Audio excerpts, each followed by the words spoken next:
Yes, go for it. Is that right? Okay. No, I just have to use to project my voice. Having given many talks over many years, many times, the microphone does not work. So you can project your voice is actually much more fun. Because I'm sure when the Buddha was alive, he never had to use microphones. And still he could talk to thousands of people. But first of all, for the subject for this evening's talk, any suggestions? Jhanas. Well, you're on for meditation. Meditation. Oh, really? Okay. It's very nice to know that. Could I have my glass of water? Yeah. And we'll start with a few similes of meditation and the jhanas. Very good. So be careful. Here we go. Simile number 1. I gave this simile recently, about a year ago. I was invited to a conference to give a keynote address at the World Computer Conference in Brisbane. I know nothing about computers, so I was interested to go to a conference and speak on nothing I knew. Because something new. But at that conference, I gave the following simile, and this was actually printed in the Australian newspaper, and it's now on the website of the Australian Stock Exchange. It's true. On how to deal with stress. And the simile is, this is actually quite serious, and it's actually very important for you. How heavy is this cup of water? Please don't tell me how many ounces it is, because the answer is, the longer you hold it, the heavier it feels. If I keep holding this for maybe another minute, my arm will begin to ache. After 5 minutes, I'll be in pain. After 15 minutes, if I keep holding it like this, I'll be in agony and a very stupid monk. What should I do when it starts getting too heavy to bear? You put it down. You don't need to throw it away. You put it down for maybe 1 minute. You rest.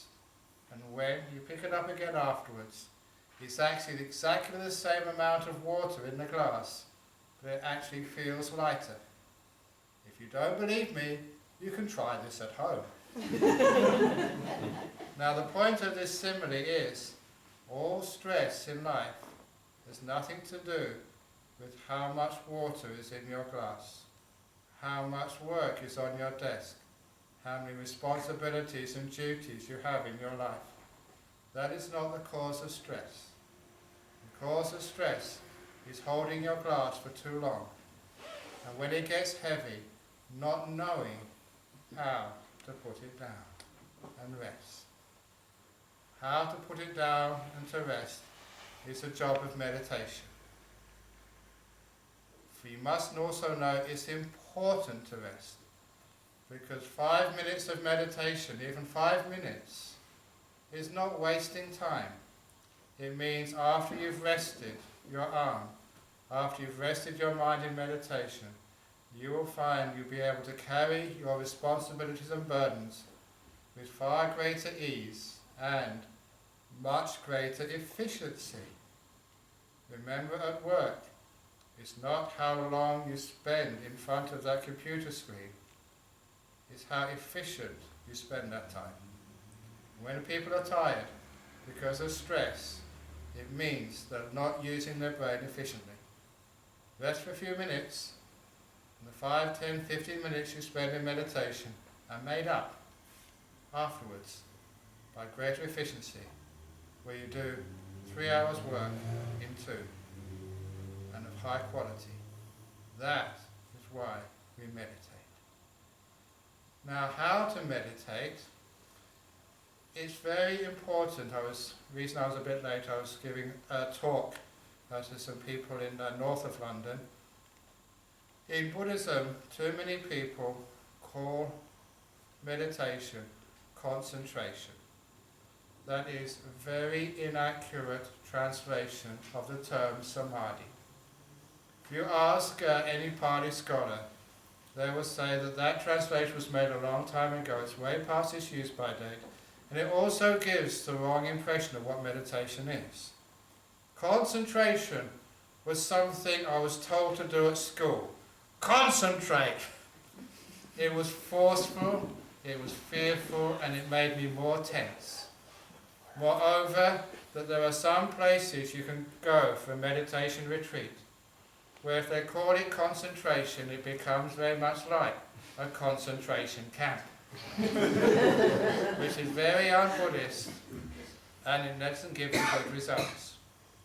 So for many years now, I've been pushing aside that old translation and using another rendering which is far more accurate to the Pali and the Sanskrit. It's called Stillness. So please look at the goal of meditation as stillness. And recently, one of my disciples, she was from mainland China, living in the United States, came with her friend who was a professor of finance at MIT in Massachusetts Institute of Technology. And when I was mentioning that samadhi, what the goal of meditation is about, is called stillness, she was very excited because she had been studying the Chinese Agamas, which is the Chinese version of the Buddha's teachings. And there, that word samadhi has been rendered for maybe 1500 to 1800 years, not as concentration, but the two Chinese words, and anyone who knows Chinese will probably laugh at my pronunciation. It's sure and gun, still and mindful, is the words for samadhi in the Pali, in the Chinese Agamas. Never ever means concentration. So those early scholars who translated from the Sanskrit into the Chinese had a very good idea of what meditation was. Stillness and mindfulness. Now once you have the idea in your heads that meditation is all about stillness, you understand what the destination is, the path to that destination becomes much clearer. Because how can you make stillness with effort? All trying disturbs the mind. I will now give the second simile. Desmond, I will need your assistance here. So you can stay where you are, but because you're sitting in the front and you're a reputable man whose words are regarded as truthful, I want you to tell me when this glass of water becomes still, because now my aim is to hold this water perfectly still. Has it stopped moving yet? Okay, so let's try harder. How about now? Okay, I've got to really focus. Come on. Is it still yet? No. This is how many people meditate. They try hour after hour, day after day, year after year, trying to make the mind still, and they only get frustrated. Fortunately, there is a very easy way to get this glass of water to be perfectly still, which is put it down. Now, you may notice in the front, as soon as I put it down, it actually moves more than usual. In meditation, when you really start to let things go and leave it alone, at first it moves more than it was before. But after a few seconds, Desmond, how is that water now? So. There we are. Please, a big round of applause from my assistant, Desmond.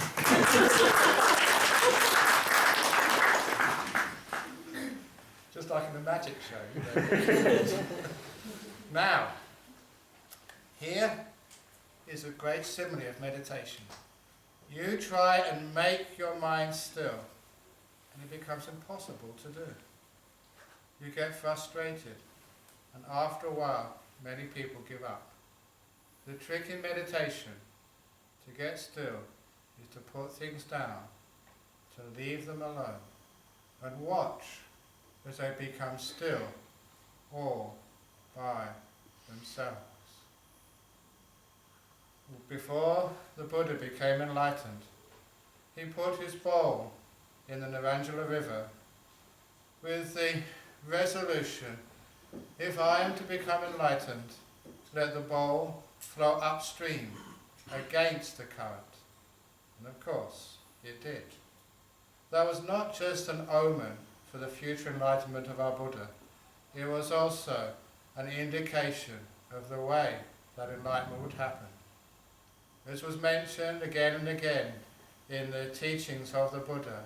You have to go against the stream of craving, not with the stream of craving, to stop the craving and learn how to be still. And with stopping or wanting, then the mind becomes perfectly still. The strange thing happens with stillness. The following simile shows how stillness, joy, and mindfulness all work together. Where I live in Australia is about 60 kilometres south of the city of Perth, in the hills. When we were looking for a place to build a Buddhist monastery, we thought that it is traditional that holy men have to live on top of a mountain. And we like to keep those traditions. You never hear of holy people living in swamps, with the exception of Yoda in Star Wars. But that is not Buddhism, that's just Hollywood. So we tried to find the nearest mountain. It wasn't a tall mountain, it was only a hill, but it would do. And when we started building that monastery, in which I've been living for the last 28 years, whenever I would go up that hill to where our monastery gate was sited, it was about 2 and a bit kilometres. And I think it was about 7 years I'd been living in that monastery when the first time I decided to walk up that hillside. I'd arrived early, it was a beautiful spring morning, I had plenty of time, and of course, you know, I need the exercise. In Australia, Buddhism is expanding, so am I.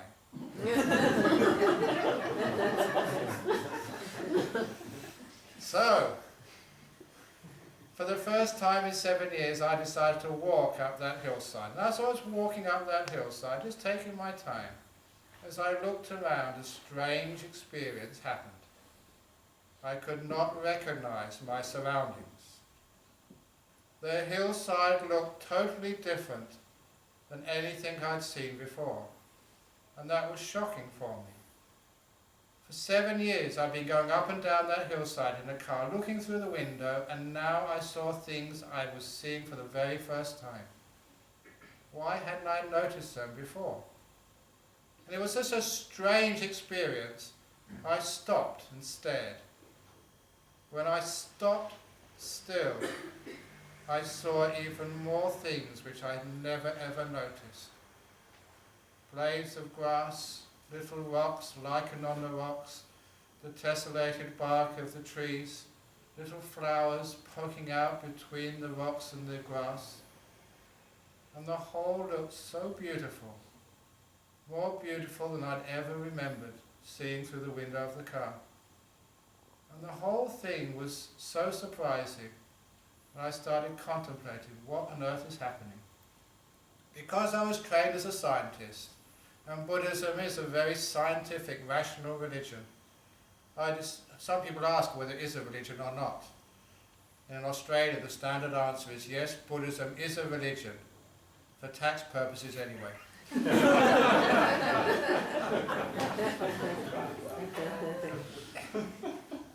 Anyway, it was such a strange experience, I started using my science, and I realized when you look through the window of a car traveling at speed, your eye does not have the time to form a proper image on the back of your retina.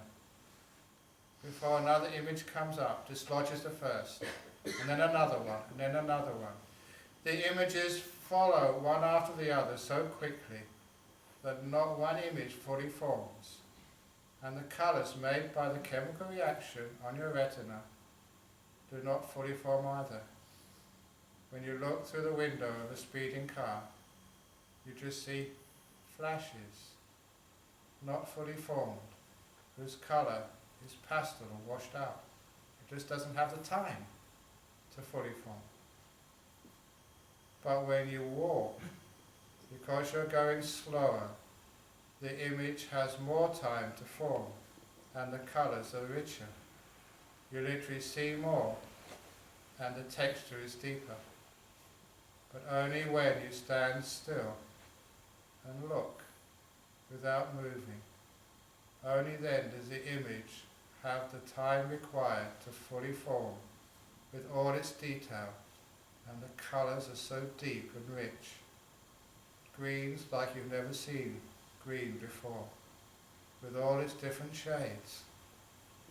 All the greys of the rock fully become alive.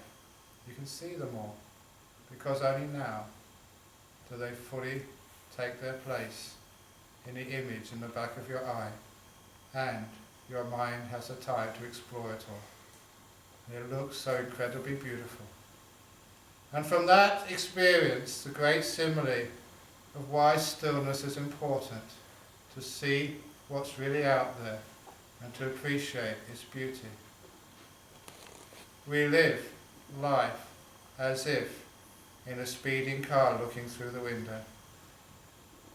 We think we know the surroundings, but all you're really seeing is just a fraction of what's really out there. And more importantly, the colours, the depth of experience is washed out because you don't have time before another experience comes up. When you go slow, you see much more and it becomes more and more beautiful.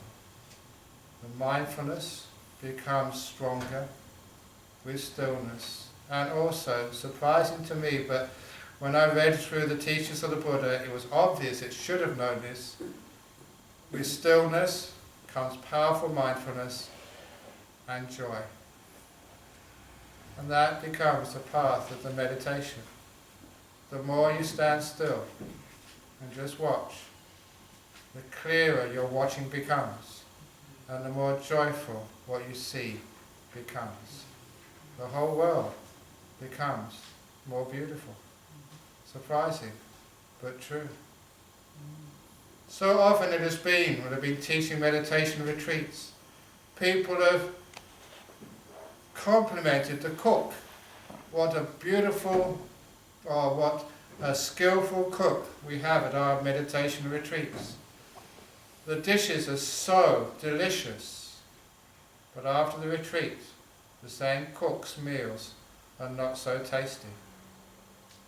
The first time this happened, when I was still at Cambridge, the students there held a meditation retreat at 3 boarding houses in Bateman Street in Cambridge during the vacation. I signed up with trepidation. The reason was that I was scared of the cooking. This was in 1970, and at that time the English were well known, and I was one of them, as being terrible cooks. We used to have in those days a 3-course meal, meat and 2 veggies. And the veggies, it didn't matter what they were, they tasted the same because whatever taste there was had been boiled out a long time ago. And of all the cooks in this whole land, the very worst, the bottom of the pile, were those who got jobs to cook for poor students who didn't have the money to have any alternative. So when I heard we were going to go to a boarding house and have boarding house food for 9 days, I really seriously contemplated buying sandwiches. But to my great surprise, on that retreat, my first meditation retreat, the food was delicious. And I thought it was just my good karma to have happened upon one cook who could actually do something with the vegetables instead of just boiling the hell out of them. But now I realise it was nothing to do with the cook. But everything to do with my mindfulness. My mindfulness would become so sharp that whatever tiny remnant of flavour had been left after all that I could pick up. Now if that would make boarding house food in the 70s taste delicious, imagine what it would be like to go to a proper restaurant round the corner. The moral of this story is, if you are going out to an expensive restaurant, meditate first and get your money's back. But this is one of the byproducts. And you see that byproduct because, like I'm saying this, any monk or nun or meditator who's got success in their meditation will be a happy person. It's part of the result of meditating. If you don't believe me, I refer you to the Dhammacharya Sutra in the Majjhima Nikaya. Because sometimes people say, oh, Ajahn Brahm, you just make this up yourself. And I don't just make it up myself. Well, some of it I do. But I also quote the sutras. In that sutta, the king Pasenadi, who was one of the supporters of the Buddha, the king of the Kosalans, he went to visit the Buddha in the famous Jetavana monastery, usually called the Jeta Grove. And he went to visit the Buddha for the last time. And he asked to go in to the Buddha's hut, because he was inside. The other monk said, because you're the king, I imagine they would let you in. It's the same whether the Queen of England wanted to visit one of the nuns or monks at Amawati. Usually say, no, no one is allowed. But if it was Her Majesty the Queen, I think she would be allowed in. In the same way, the king was given special permission to enter the Buddha's hut. And the king just bowed at the Buddha's feet with great gratitude and joy and say that it's been such wonderful times as having you as my teacher who lives so close by. I'm so fortunate. He had really devotion to his teacher.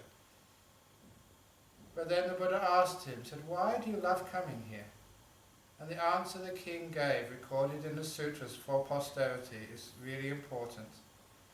He said, I come here and I enjoy coming to this monastery because whenever I come here, the monks are always smiling and happy. That's why I love coming there.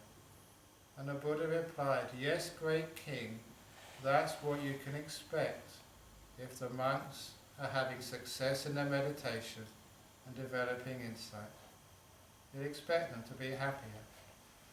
As you lessen the suffering of the world, as you relinquish your attachments, you expect yourself to be more light-hearted, more happy, less heavy-hearted, more smiling. Even in the time of the Buddha, so today. So if you develop your meditation, your happiness level will go up. It's part of the meditation. So we need to somehow slow down and stop. It's a very difficult thing for people to do, especially in a city like London, because we are such great achievers. We have done so much and achieved so much through our effort.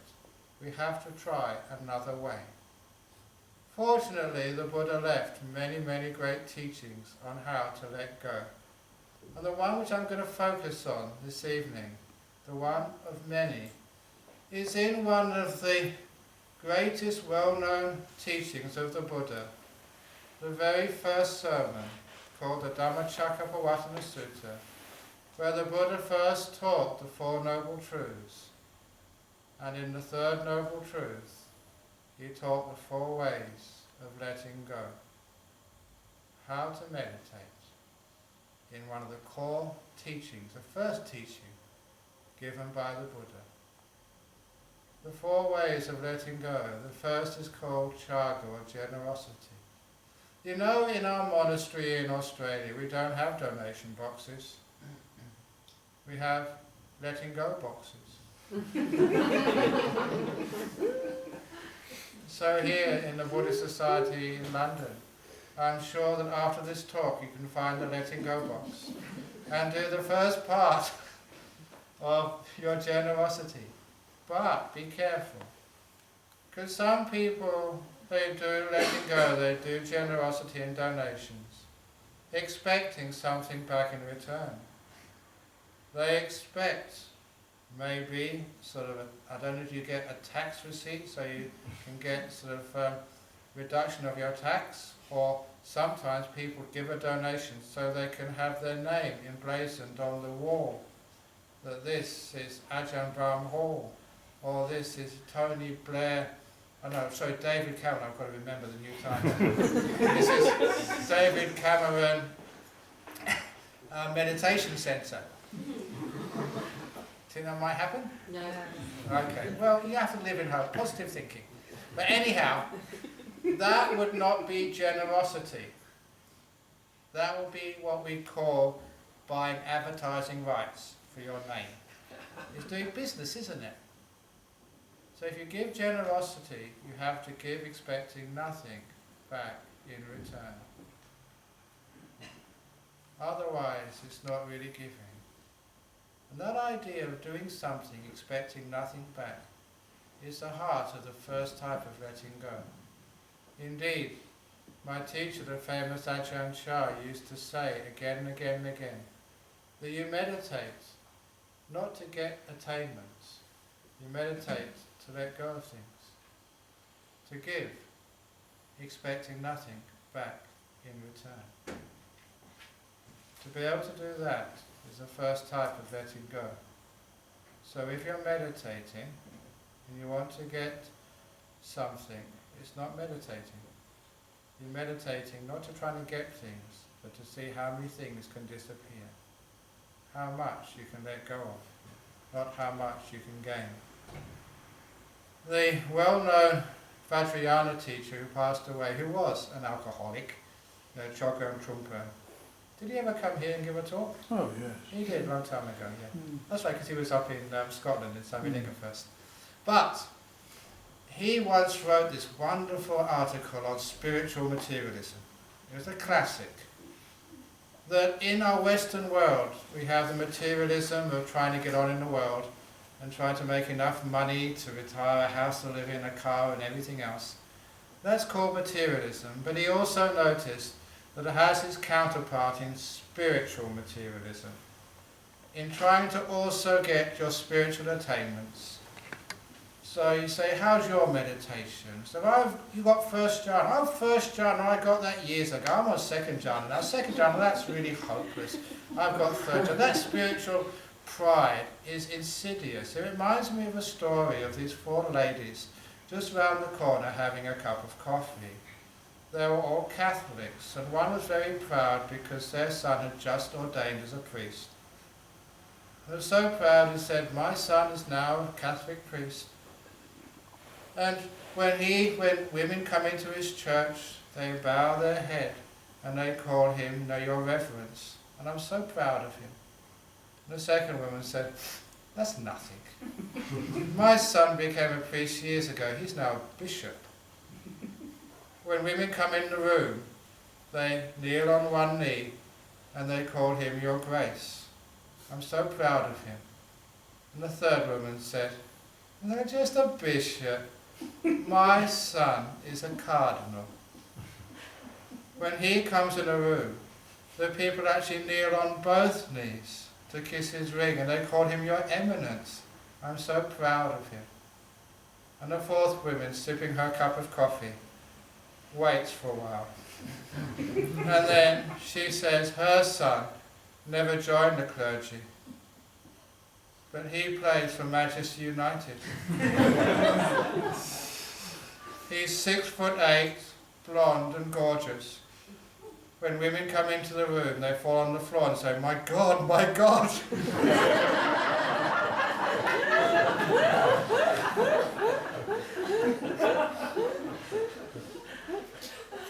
Which is another type of materialism and pride. So here, it's important when you're giving a lecture to tell a funny story from time to time, because that wakes people up and stops them falling asleep. But that first type of letting go is giving, expecting nothing back in return. So when you meditate, if you want to have success, you give. your energy, your time to this moment. Don't expect anything. In fact, you inspect rather than expect. Inspect is looking in. Expecting is looking for something to happen. Real meditation is when you inspect, not expect. It's giving. Giving your energy, your time to this moment without any expectation. The second method of meditation is called freedom. And to understand what freedom is, I like to tell the story of one of my monks who was teaching in a prison. He'd been teaching in this new prison in Western Australia for about 5 or 6 weeks, and the prisoners asked him to stay behind because they wanted just to talk with him. They'd got some chocolate and some tea. They wanted just to get to know their friend and ask questions they hadn't asked when they were doing meditation. So they asked him first of all, what's it like at your monastery? What do monks actually do throughout the day? And so the monk replied, well, he gave the description of an average day, like in a Buddhist monastery of Ajahn Chah's tradition, this one in Australia. He said, well, we get up at 4 o'clock in the morning. And at that, these were prisoners in jail for doing terrible things. They said, even in prison we don't have to get up that time. And the monk did make the observation that in the monastery in Australia where I come from, it's optional. You don't have to get up at 4 o'clock in the morning. You can always get up earlier if you want to. That's the option. And then he said, what do you do next? Can you watch the late night movie? I said, no, we don't have televisions, in monastery, in our Buddhist monasteries. We meditate. And they said, oh yes, that makes sense, because that's what monks do. That's their job, to meditate. And in fact, it reminds me of another story. And this story is of the person who rang up the monk at the temple and said, I really need your help. Can you please come to my home to do some chanting, do a ceremony? And he said, I'm sorry, madam, I'm very busy. So what are you doing? And the monk replied, I'm doing nothing. And that's what a monk is supposed to do, to meditate, relax. And the caller sort of understood and put down the telephone. But the caller rang the following day and rang the same monk and said, I really need you to come and do a ceremony at my home. Can you please come? And the monk replied again, I'm sorry, I'm busy. And the caller said, what are you doing? For the second time, the monk said, nothing. And the caller said, that's what you were doing yesterday. And the monk replied, yes, sir, I'm not finished yet.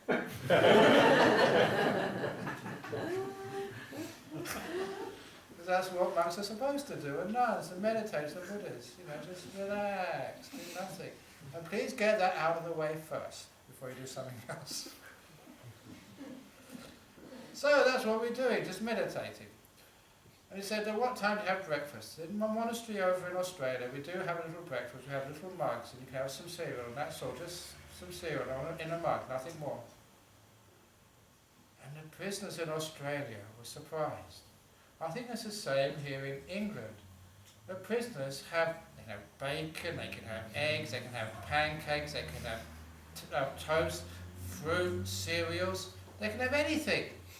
That's all they give you in a monastery. That's terrible. I said, anyway, what do you do after breakfast?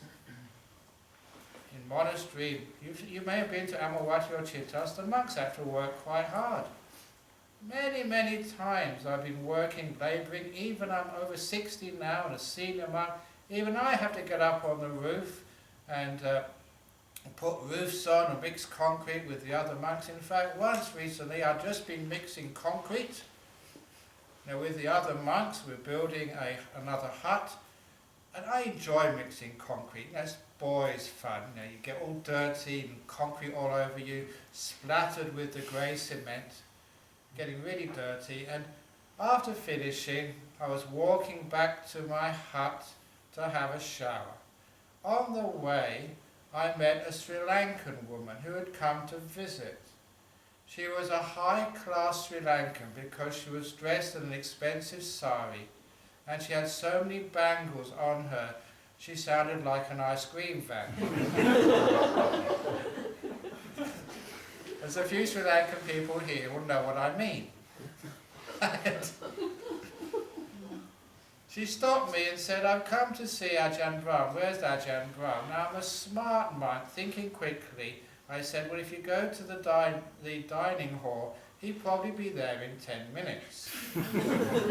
I had a shower and quickly changed into a clean robe and went to the dining hall where I sat down and talked to her, and she was very impressed. And before she left, she said, you've got a wonderful monastery and I really like those teachings. It's very good, but if you don't mind me saying something, that on the way here, I met one of your monks and he was very badly dressed, and it's not appropriate for a Buddhist monk to dress so poorly. So if you don't mind, would you say something to him? And I said, yes, madam, I will talk to that monk later. She really didn't know it was the same monk. And I wasn't lying, I was keeping my precepts because I often talk to myself. These stories actually happen, you can't make them up. And so actually I do work very hard. And when some of these prisoners, I think even in English jails, they don't have to work very hard. But when we said how hard we work, they were surprised. Then they said, what do you do for lunch? And those of you who've seen our tradition, we eat out of a bowl. And everything goes in the one bowl. Many times I have had chocolate ice cream on green curry. Why do you say, have you ever had ice cream on curry? You don't know what you're talking about. Actually, you're right, it is disgusting. I've had custard on spaghetti. Yeah, that's also disgusting too. Not recommended. But they said, even in solitary confinement, they give you a tray with different compartments. It's disgusting how you eat. But what do you do after lunch? You know, can you play some sport? And I often thought of actually starting a Buddhist soccer team. You know, like the London Buddhist Society have their own soccer team, because it would be wonderful for churches have soccer teams and other religions have soccer teams. So why doesn't a Buddhist society here start a soccer team? I'll tell you why, because I thought this out in detail. If it was a Buddhist soccer team, it would have to run on Buddhist principles. Number one, compassion. If the other team wanted the ball, you'd have to give it to them. You know, letting go. If they couldn't score a goal, you scored it for them, you know, an own goal. And if you tackled, you know, non-violence had to be the softest of tackles. In fact, you wouldn't even touch them. So that would be a Buddhist soccer team, and you realise why we don't have a Buddhist soccer team. Well, if you follow one of the soccer teams here in London, if they always are losing, you know they've got too many Buddhists on the side. So, no, we don't play any sport. We do more meditation after lunch. I thought, oh my goodness, that must be tough. So what about your dinner? Dinner? Monks of our tradition don't have dinner. That's our one meal of the day. You know, a tiny breakfast if we're working. That's all we have. So my goodness, everybody gets, actually in many places, 3 meals a day, 4 or 5. You can get a bit of something in the afternoon and a supper at night. That's amazing, that's all they feed you. But what do you do after? You know, you have a cup of tea, that's all. What do you after have a cup of tea? You know, you can play cards, play some guitar.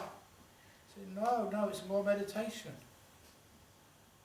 Oh my goodness, said, this actually happened. The prisoner said, don't you get tired of meditation? The monk said, actually, yes, sometimes. Now what time do you go to bed? Bed, he said? We don't have beds, we sleep on the floor. Yeah, I sleep on the floor. So everyone gets a little cot and a mattress in prison. That's terrible. And having described the conditions of a Buddhist monastery in the West, they were so disgusted, they were surprised too, how austere a Buddhist monastery is compared to prison. That one of the prisoners, forgetting where they were, said, that's terrible in your monastery. Why don't you come in here and stay with us instead? He was invited to stay in jail. And it made me think when I heard the story, why is it that in my monastery there is a big waiting list of people trying to join. And in prison there's a big waiting list of people trying to get out. What's the difference? Has nothing to do with the comfort or lack of comfort. And I realize the definition of a prison is any place you don't want to be. Freedom, like we experience in a Buddhist monastery, freedom is any place you want to be. And from that I realize that how many prisons we make in our life. You may be in a relationship, in a marriage you don't like, and it feels like a prison for you. You may be in a job you hate. It feels like going to jail every morning. You may be in a sick and old body. It's painful. You don't want to be there. It's a prison for you. You may be even in a talk and you want to get out. Then this room is a prison. So how do you escape from the many prisons of life? I tell you, you don't have to change your partner. I've done lots of marriage counselling. If you're thinking of doing that, getting rid of your husband, please understand this great wisdom I've got over many years. They're all the same. So you might as well stick with the one you've got. The same with women, if you think you can get a better model, they're not. On the outside they may be different, but the engine's the same inside. So you might as well stick with the one you've got. They don't have to change your partner. You don't have to change your body or get out of this room. To be free, just be happy where you are. This is good enough. To be content, to want to be here, is the meaning of freedom. And that is the second way of letting go. How many times in your day do you really want to be here? And how many times in your day you're busy trying to get somewhere else? You find that sometimes we live our whole day wanting to get somewhere else, wanting to be somewhere else, never really wanted to be where we are. That's why we feel the stress. That's why we never feel free. You know, it doesn't matter where you are. As long as you want to be here, you feel totally free. And when you do any meditation, just wanting to be here with your stupid old mind, with your aching old body, with a mind which is all over the place, if you want to be here, you'll feel free. And that's called letting go, letting things be, rather than wanting to be somewhere else. Now, of course, I've already mentioned when you want to be here, you're not trying to get somewhere else, that's when you become still. And you find a strange thing happens in your mind. You want to be here, and at first it's not that comfortable. Just like when you first join a monastery, it's very austere. But after a while it becomes so wonderful, so joyful. Wanting to be here because you're still, the mind starts to get strong and powerful. You see deeply into things, you get lots of joy, and all the thing which you thought your partner, your job, your body wasn't good enough, it is actually beautiful and wonderful. Wanting to be here is one of the secrets of deep meditation. Number one, it keeps you in this beautiful present moment. You don't want to be in the past, that's gone. As far as the future, are you concerned about your future? Are you concerned to have a happy, healthy, wonderful future? Well, where is your future being made? When is the only time you can do anything about your future? Right now. If you're worried about your future, you should put all your attention in the place your future is being made, now. If you make peace, have a positive attitude, are kind to this present moment, you're making the karma, the only place you can make the karma, of positive health, happiness and well-being in the future. If you understand that, you know what I mean by being here is a path to deep peace, happiness and insight. It's the second way of letting go, wanting to be here. So if you try meditation, no matter what technique you want to do, want to be here. wherever that happens to be. And that becomes one of the key factors of success in meditation. If you want to be somewhere else, you made a prison, you don't feel free at all, you're not letting go, you're trying to get somewhere else. The other way of letting go is called patiniska.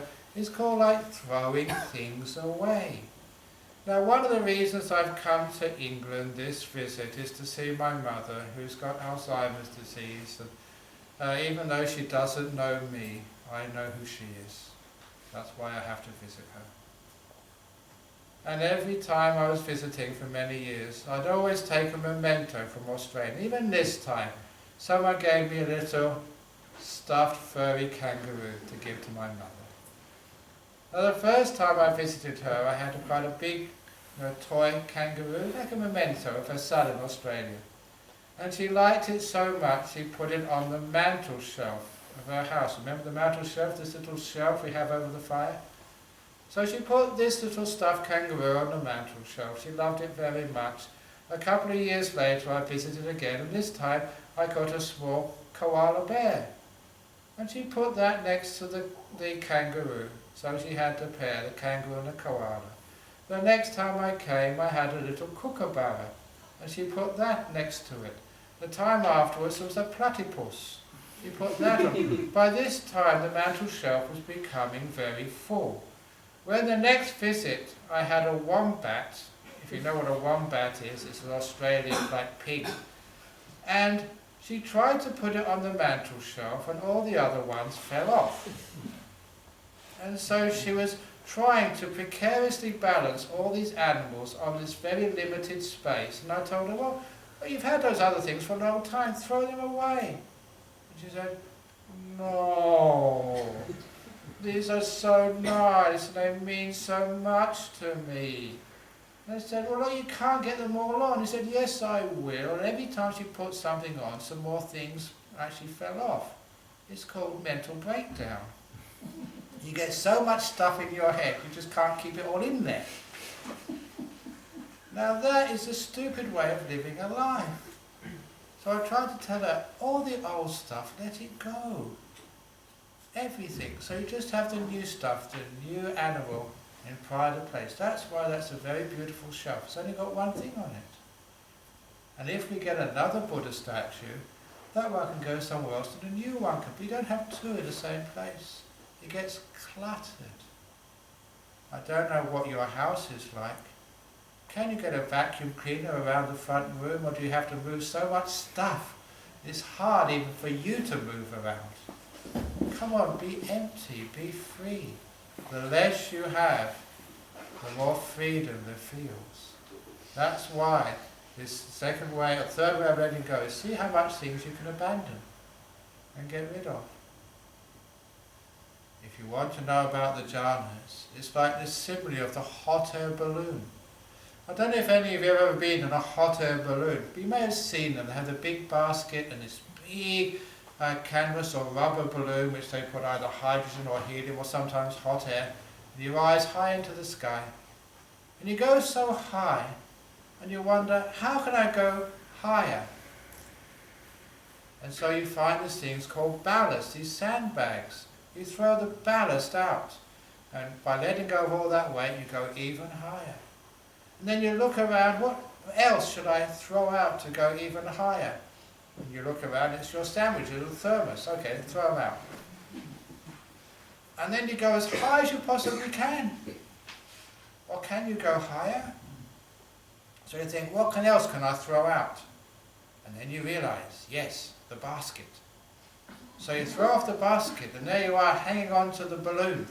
And you go really, really high. How can I go higher? And you realize, throw yourself off. And then the balloon goes all the way to Nibbana.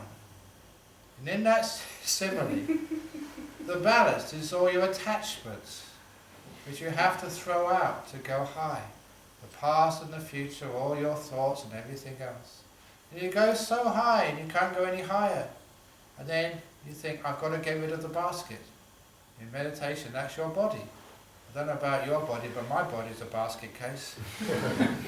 So you've got to throw that off. And so there you are, you, your mind, your identity, hanging on to the balloon.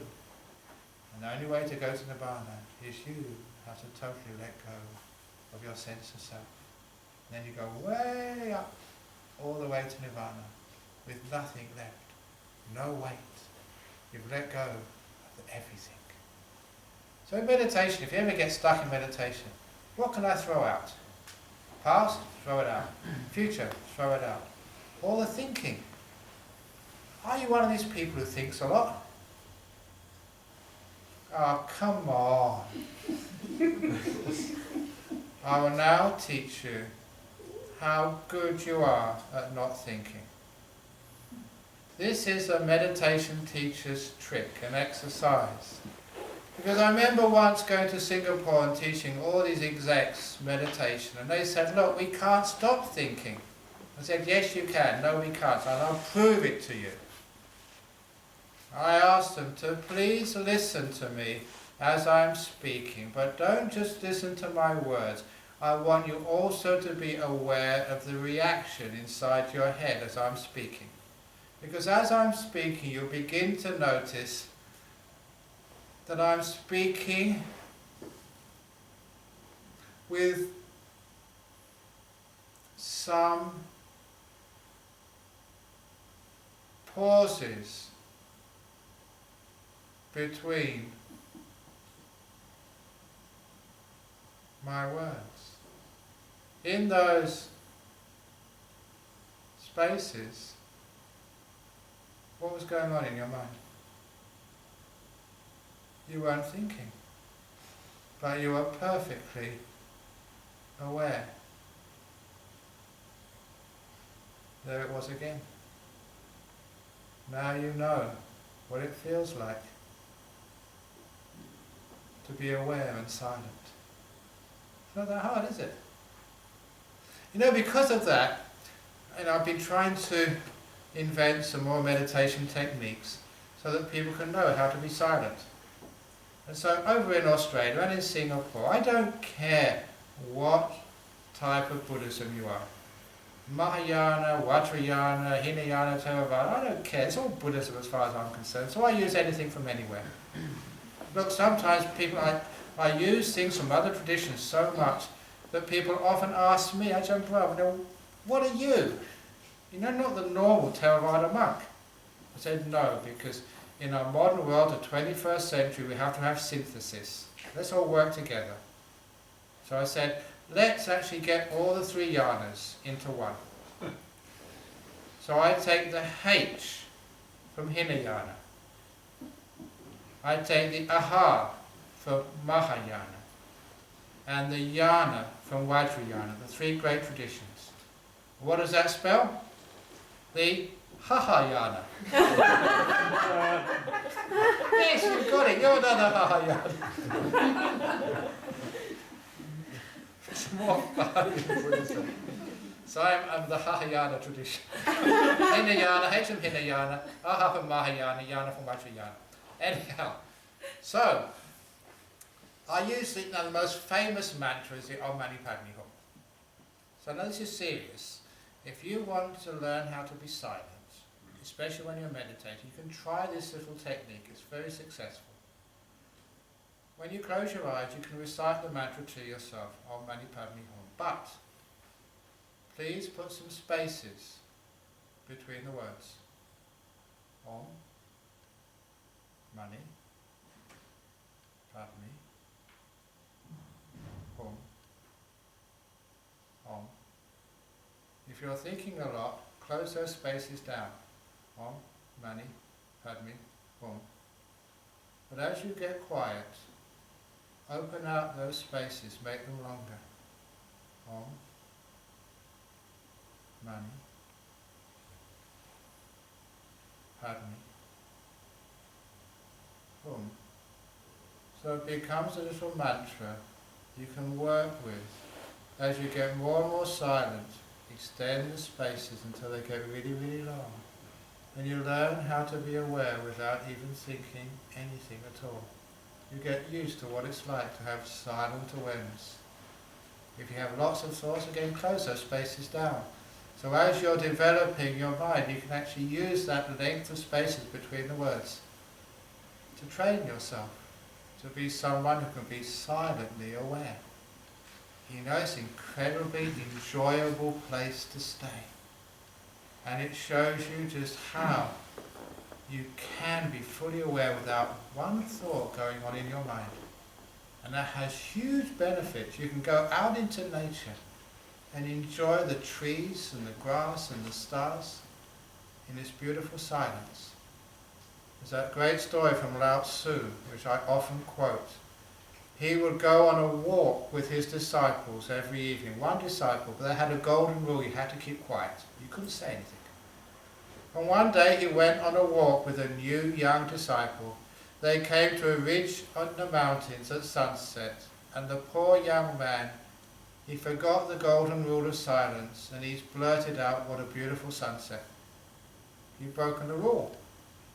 And Lao Tzu turned round, went back to his monastery, and said that that young man was forbidden going on a walk with the master for the rest of his life. That was a bit too much, the other students thought.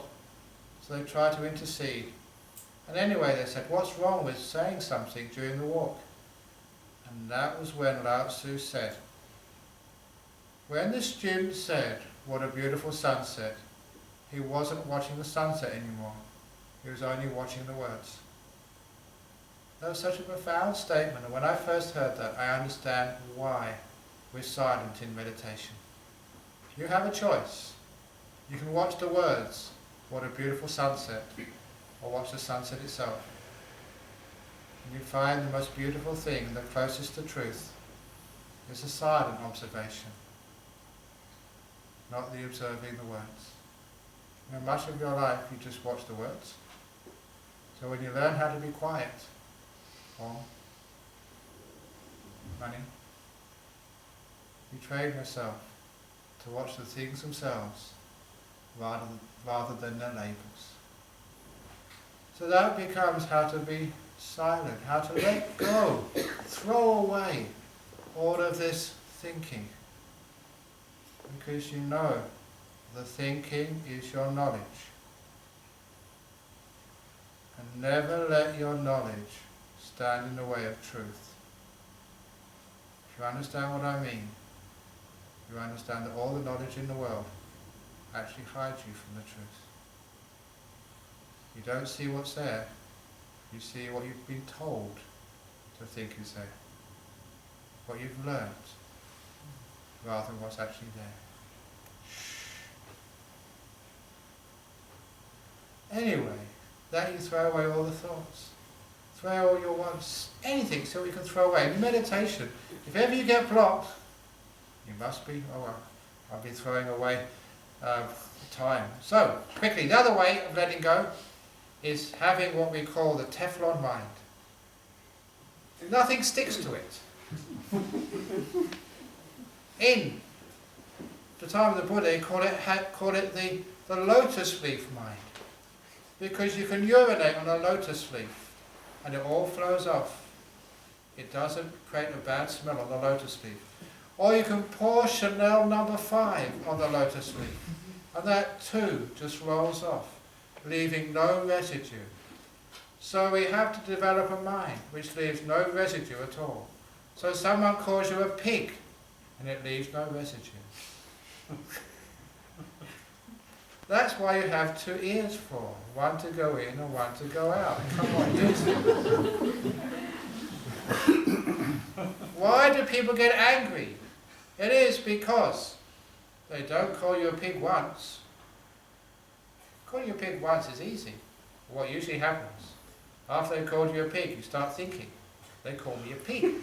Why do they call me a pig? They've got no right to call me a pig. I'm not a pig. It's not fair to call me a pig. And if you've been counting, you've just allowed them to call you a pig 5 more times. Every time you remember it, they call you a pig again. That's true, you know. That's why someone has abused you or hurt you. This is serious stuff. I give these talks to psychologists and psychology conferences. Because they've hurt you, every time you think about it, they're hurting you again. They're abusing you again. In life, if they're going to abuse you or hurt you, be cruel to you only once, please. Let it go immediately. Have the Teflon mind. the mind like the lotus leaf. And they praise you. Ajahn Brahm, the most wonderful talk, you're so a wonderful monk, a great monk. That's also, I use my two ears, one in and one out. Otherwise I get big head. I've already got big tummy. Big head will be too much. So, that is the 4 ways of letting go. So please use those in your meditation and you'll be so peaceful. Remember those 4 ways of letting go? What's the first? Now it's a test. I used to be a school teacher before. So what's the first way of letting go? Generosity, which is giving, expecting nothing back in return. Number 2, freedom, which is happy to be here. Are you happy to be here right now? Then you're free. The 3rd way of letting go, throwing away. You see how much you can get rid of. It's not to collect more things, otherwise you have so much stuff on your mantel shelf like my poor mum, and she spent for ages trying to balance everything.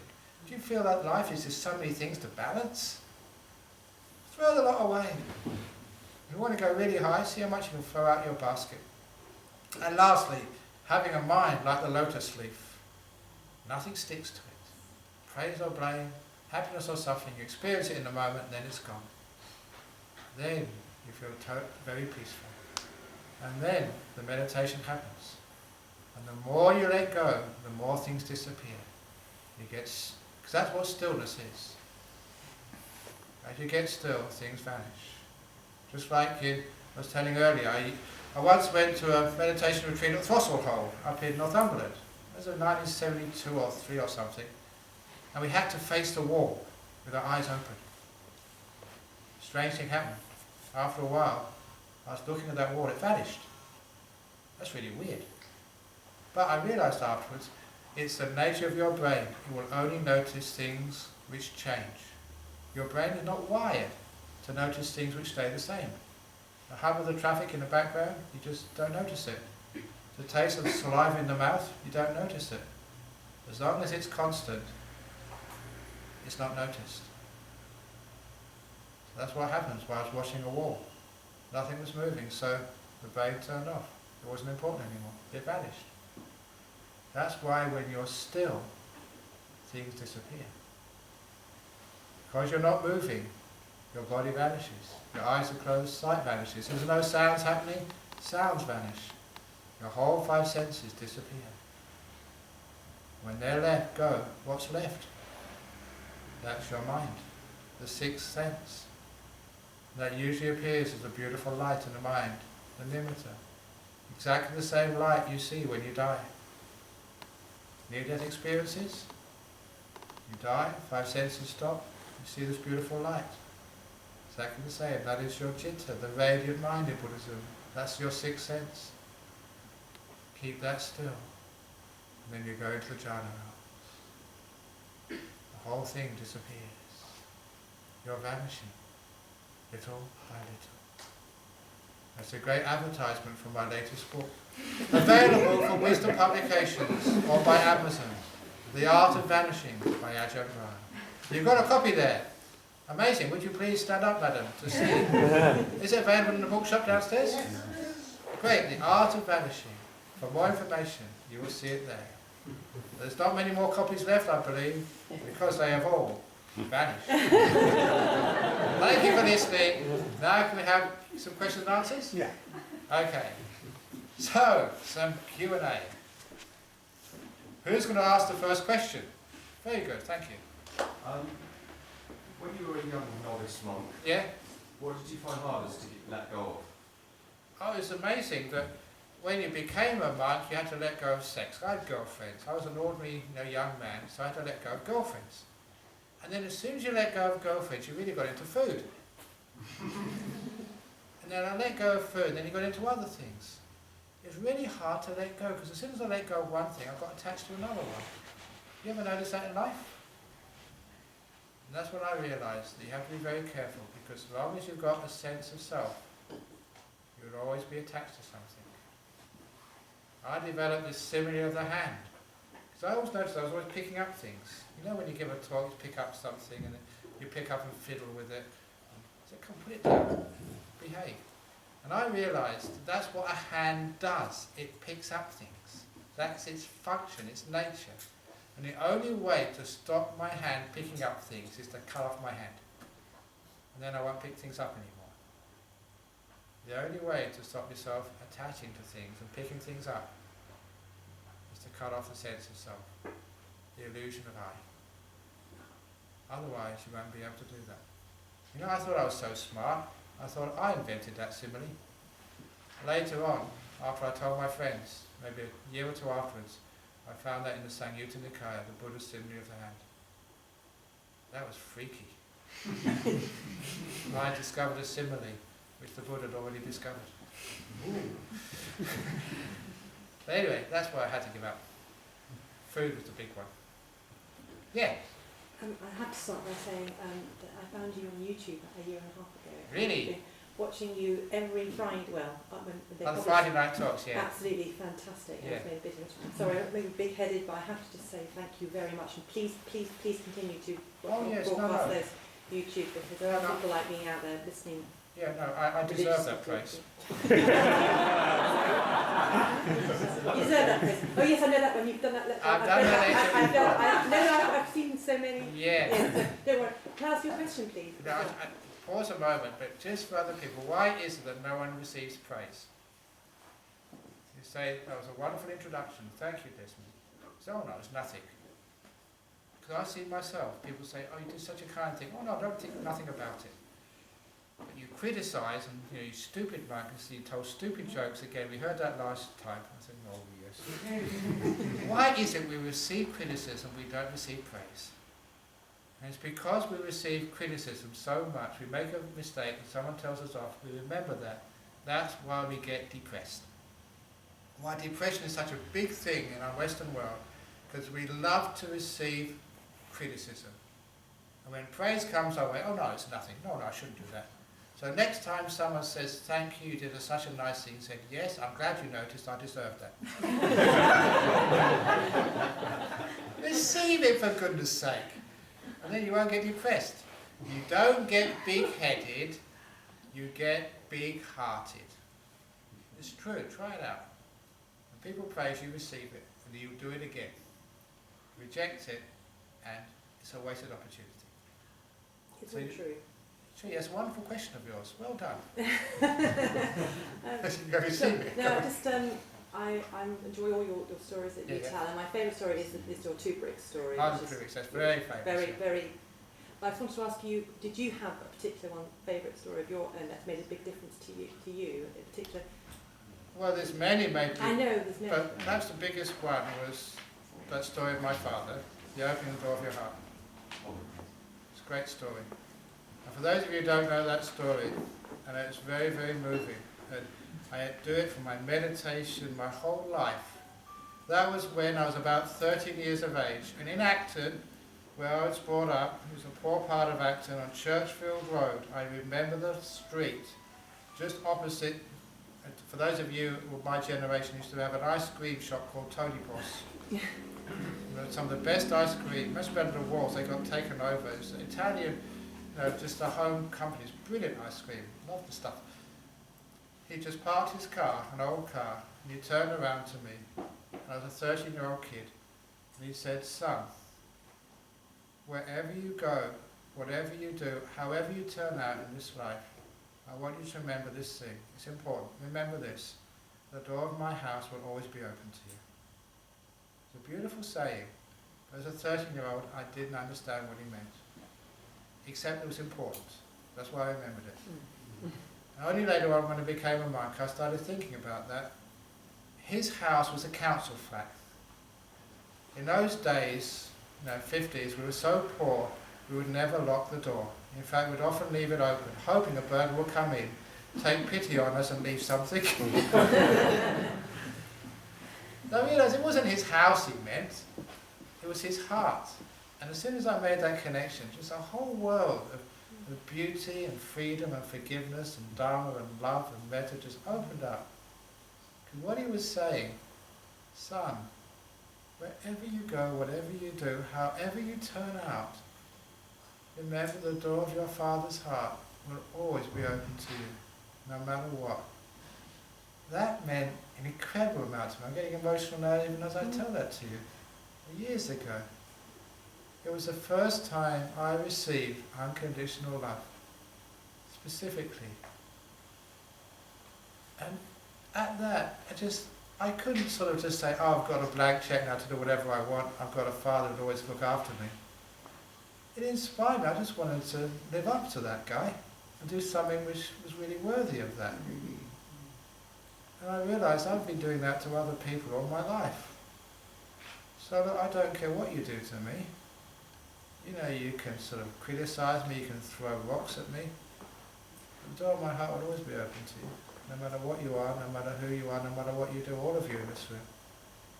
It's a beautiful feeling that I can't get angry at you, no matter what you do. And for that, you'll actually live up to that and you'll just try harder to be good people. And it's not just with people, it's with my mind states as well.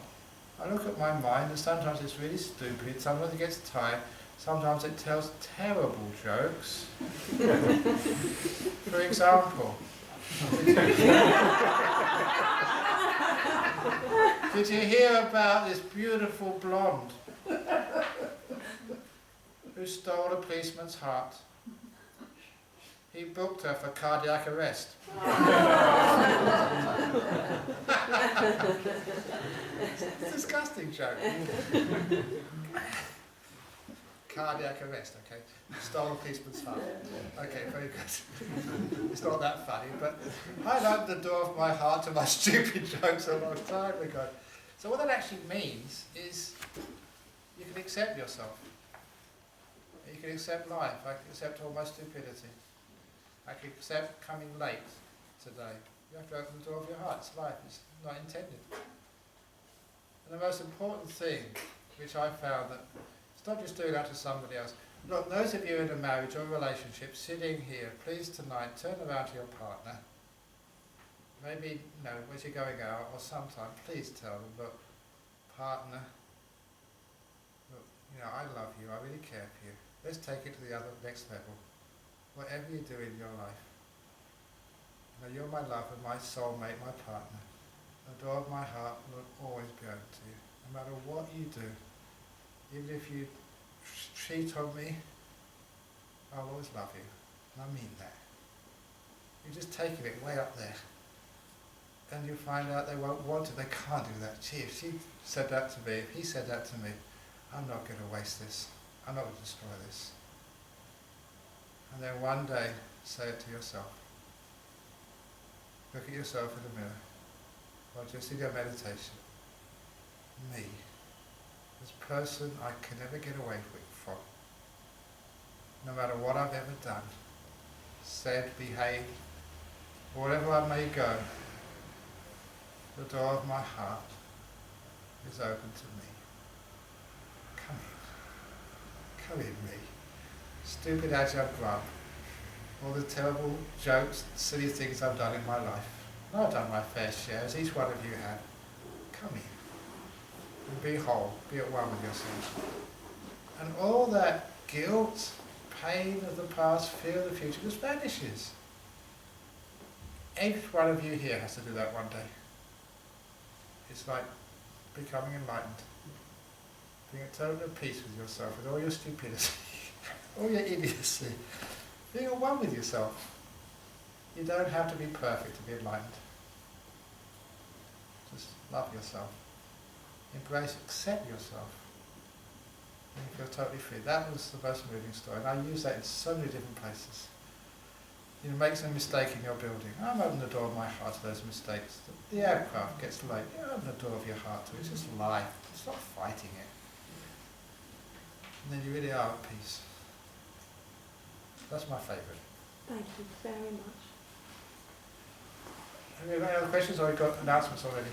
One more question. Who's the lucky person having the last question? Going. Going. I'm afraid no hands are up. So, you just got in there at the last. Yes, go on. I feel really bad because I was the first one, but Yeah, now go on.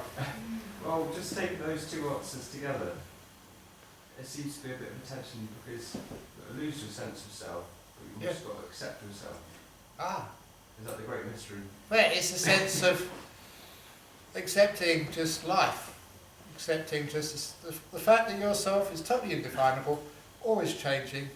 There can always be something different. So that's actually accepting just life, the fact that your sense of self changes. So you just combine everything.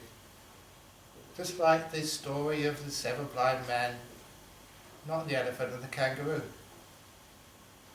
7 blind men said there was such a thing as a kangaroo, but they'd never seen one before. And I just changed it, the 7 blind men and the elephant story, but I changed it to a kangaroo just to make it fun. Or even better, the story of the 7 blind elephants and the man. You know that story? I just finished off. You know the old Buddhist story, this is the adaptation of it. Once there were 7 blind elephants. They'd always heard the word man, but of course they'd never seen one. So I decided the only way to find out what a man was to find one and investigate it, and then they'd all come back together and decide what a man was. And unlike the story of the 7 blind men and the elephant, the 7 blind elephants and a man, they all agreed that the man was flat. If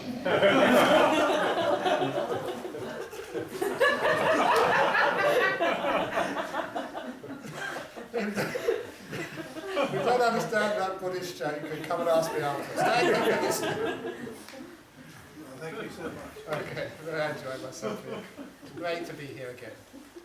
Lovely to have you. Thank you so much for coming. Very good. And more of Ajahn Brahm tomorrow, to remind you again, 6 to 7 p.m. at the chaplaincy prayer room. Oh. I didn't know that, no. And then 7 to 8 in the main lecture theatre, the Sir Alexander Fleming building. Wow. So you've got 2 chances. You can go to the first bit or you can go to both bits. And the nearest underground station is Gloucester Road. Have I got the choice which one to go to? Better off going to both, okay. Well, thank you very, very much indeed. Thank you. Very good. Nice to see you again. So take care.